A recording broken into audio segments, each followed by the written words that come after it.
ورحمة الله وبركاته. النهاردة هنعمل فرخة محشية بالخلطة بالرز البسمتي، اسمها فرخة محشية بالخلطة.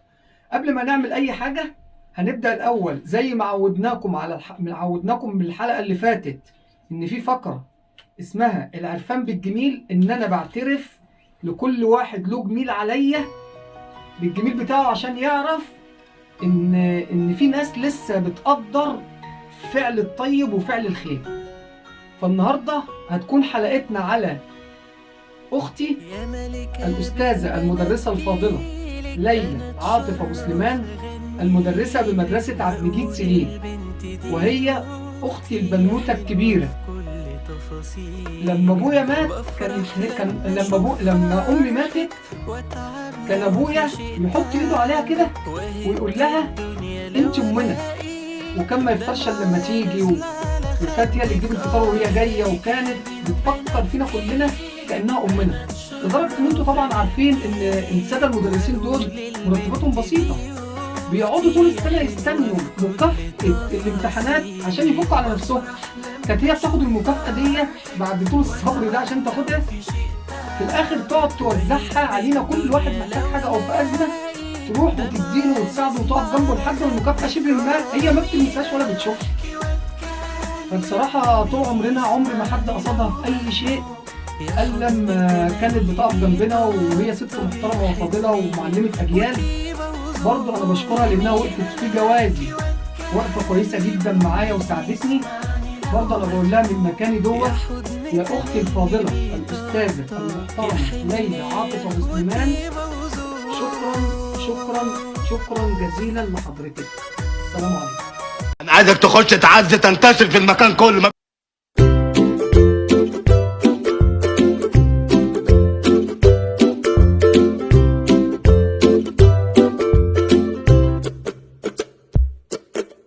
السلام عليكم ورحمة الله وبركاته. دلوقتي انا هعمل معاكم الفرخة مشوية بالخلطة برز بسمتي. هنخش دلوقتي هنعمل الخلطة اللي هيتحشي بيها الفرخة. الفرخة طبعا متنضفة ومغسولة بمية وملح وبدقيق ذرة عشان الزفارة، وعليها ليمون طبعا عشان تبقى مفيهاش اي ريحة زفارة. ودلوقتي انا هعمل رز بالخلطة، واحط عليها بسلة وكوسة وبطاطس وجزر والرز، واحشي بيها الفرخة. دلوقتي هنخش عشان نعمل الخلطة بتاعة الفرخة المشوية.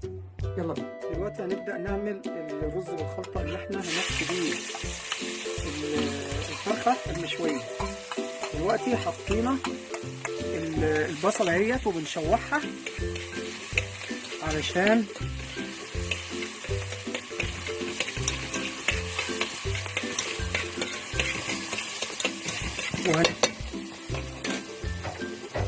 بالفلفل اهو الشفيفة،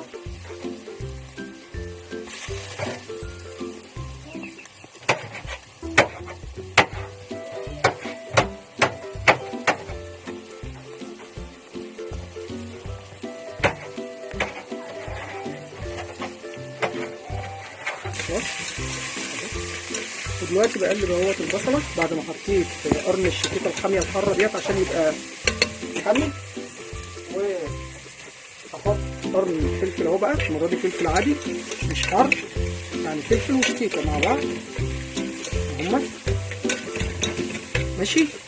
وبنقلب البصلة والفلفل لحد ما يتشوحوا ويتبلوا. ودلوقتي هنقلب اهو لحد ما يتشوم. دلوقتي طبعا زي ما انتم شايفين اهو البصلة بدأت تتشوح.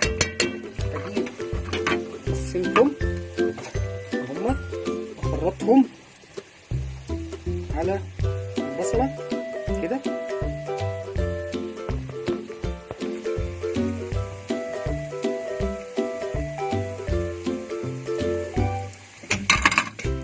بقلبهم هما لحد ما ياخدوا تشويحة.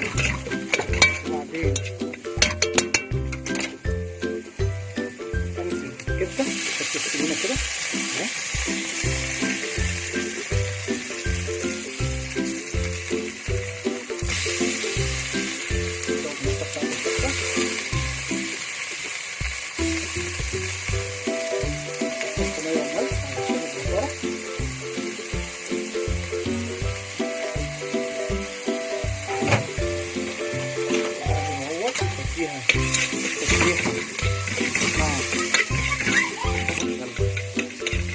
دلوقتي اهو اشوح الكبده والبصله مع البصله مع المشويه. دلوقتي هنشوح الكبده وبعد ما نشوحهم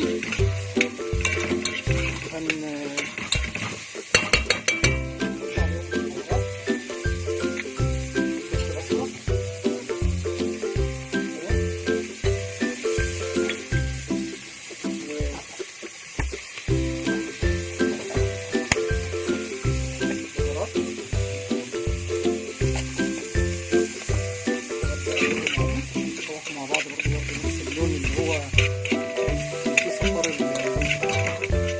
لسه توابل هنحطها بس بعد ما الكبده تستوي هنكمل بقية التوابل بتاعتها كده. هنحط كاري وهنحط عود قرفة علشان برضه تبقى فيها ريحة وطعم حلو جدا.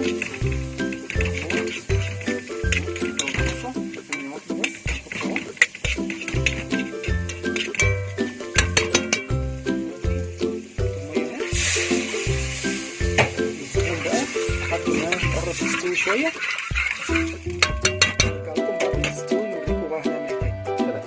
دلوقتي طبعا بعد ما حطينا هي الميه عشان الكبده تستوي هكمل بقى بقيه البهارات.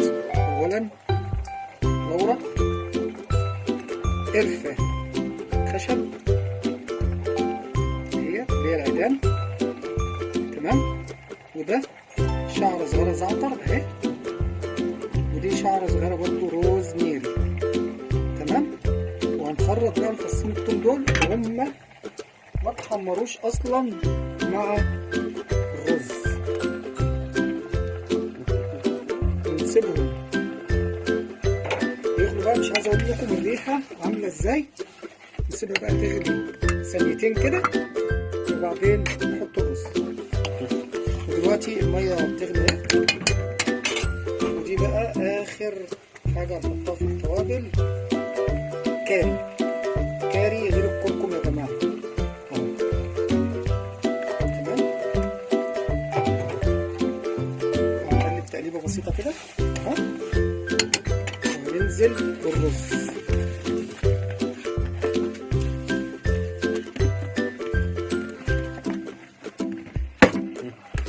دلوقتي هنقلب ونظبط الرز اهو، وننزل على وش الرز بس معلقتين خضار على وشه عشان ما يروحش فيه الرز. بس كده زي خلاص. وهنغطي عليه بقى ونسيبه يغلي لحد ما يتشرب.